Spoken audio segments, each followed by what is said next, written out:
All right, so we're going to do some practice problems on chapter 12 and chapter 14. I wanted to do a real quick math refresh because this is the piece that trips everybody up. So we are now going to use some numbers in scientific notation. When we're doing gravity and orbits, we use really, really, really big numbers because the universe is extraordinarily large. And so we don't have to write all those zeros and put them in your calculator. We're going to use numbers to the power or 10 to the power of some number. So lots of exponents. We call this scientific notation. And I wanted to just kind of do a little sample on how we do that. Okay, so a little math refresh. When you got numbers times something to the power of 10, you can treat the whole number and the exponents separately.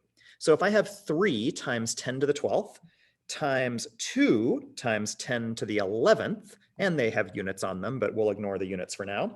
The first thing I'm going to do is just multiply the numbers. So 3 times 2 gives me 6, and then times 10 to the 12th and 10 to the 11th. Okay, so for this one, I add the exponents. When you're multiplying, you add exponents. So that would be 12 plus 11 gives me 23. So it'd be times 10 to the 23. So in this case, 3 times 10 to the 12th times 2 times 10 to the 11th is 6 times 10 to the 23rd. Okay. Now that would be a 6 with 23 zeros after it. And so because we don't want to write all those 23 zeros, we say times 10 to the 23rd. Makes it a lot easier. Okay, let's do another one that is slightly more complex. This time I've done the same problem, but I'm going to do a 6 instead of a 2. So again, I'm going to take my whole numbers first and just look at my whole numbers. 3 times 6 is 18. And that's going to be times 10 to the, this is the same deal, right? 12 and 10 is already 10 to the 23. Okay, so far so good. However, now I need a single digit number at the beginning. Okay, so I should always leave myself with a single digit or a 1 point something. So in this case, 18 has the decimal point at the end there. I'm going to move the decimal point over 1. So that's taking a 10 and giving me an extra 10 here. So that converts to 1.8 times 10 to the 24th. Because I moved my decimal point over. 18 to 1.8 is pulling a 10. That 10 adds into the other 10s. Now I have 24 10s that I'm multiplying it by. So it's 1.8 times 10 to the 24th, because good scientific notation should be a 1 digit before the decimal point. All right, so that's great when I'm multiplying. What about when I'm dividing? So when I'm dividing, I'm still going to do the very same thing. So I've got 3 times 10 to the 12 over 2 times 10 to the 11th. I pull my 3 and my 2.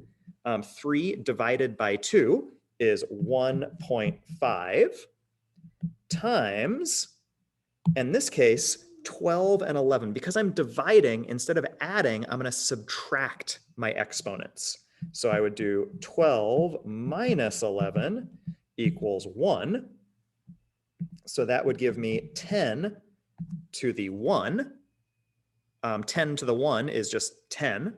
So what's 1.5 times 10? That would give me a grand total answer of 15. So my answer would be 15 in this case. 3 times 10 to the 12th divided by 2 times 10 to the 11th is 15, because it's 1.5 times 10 to the 1 by subtracting the exponents.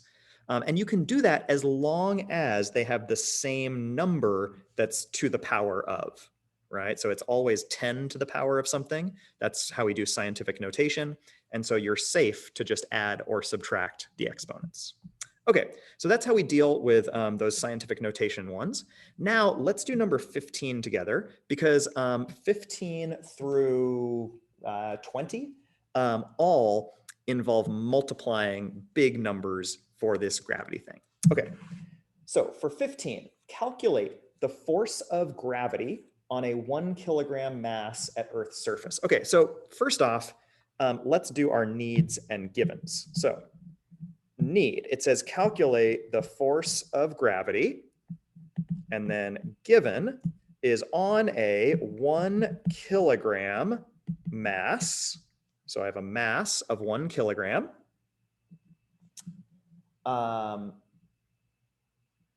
At Earth's surface. The mass of the Earth, okay, so I have mass of the Earth is going to be equal to 6 times 10 to the 24th kilograms. And the radius of the Earth, and the radius is a distance, is 6.4 times 10 to the 6th meters. Okay, so I need the force of gravity. Conveniently, we just added an equation that solves for the force of gravity using two masses and a distance. That was F sub g equals big G m1 m2 over the distance squared. So I have a mass of the mass. I have a mass of the Earth, so I have two masses. I have the distance between those two masses, because the radius of the Earth is how far the center of mass of the Earth is from the mass that's on its surface. And then I know that big G was 6.67 times 10 to the negative 11. So now I can plug in those values. So I'm going to do F sub G equals big G was 6.67 times 10 to the negative 11. And then I want to double check on my units for that guy. Newtons meters squared over kilograms squared. Okay, so that was newtons meters squared over kilograms squared. That is going to be multiplied by my first mass, which was 1 kilogram, and then multiplied by my second mass, which was the mass of the Earth. And the mass of the Earth was 6 times 10 to the 24th kilograms. Okay, that all goes over the distance squared. So the distance was 6.4 times 10 to the 6th meters. And that is squared because it's the distance squared.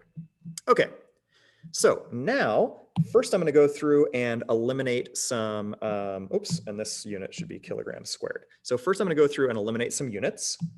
So on the top, I've got kilograms squared on the bottom right there, and that'll cancel with 1, 2 kilograms there. Kilograms squared times 2 kilograms cancels out. Now down here, I've got meters squared. I'm going to wait on that one.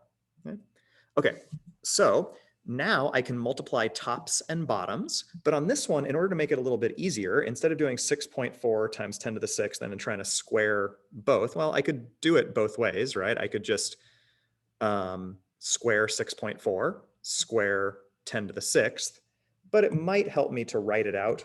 So I'm just going to write out, I'll use a different colored pen. Boom. 6.4 times 10 to the 6th meters again. Just keep it straight for me.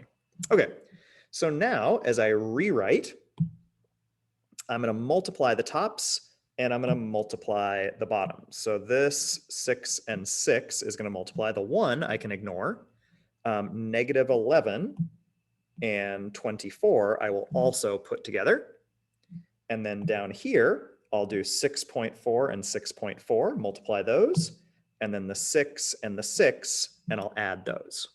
Okay, so that leaves me with F sub G equals 6.67 times 6. I'm going to use my calculator for that part. 6.67 times 6 gives me 40.02 times 10 to the 24th minus 11 is 10 to the 13th.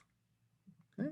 And that's newtons meters squared are the units that are left, because 24 minus 11, and that goes over 6.4 times 6.4, or 6.4 squared, is 40.96 times 10 to the 6 and 6 is 12. Or another way of doing that is 6 times 2 is 12.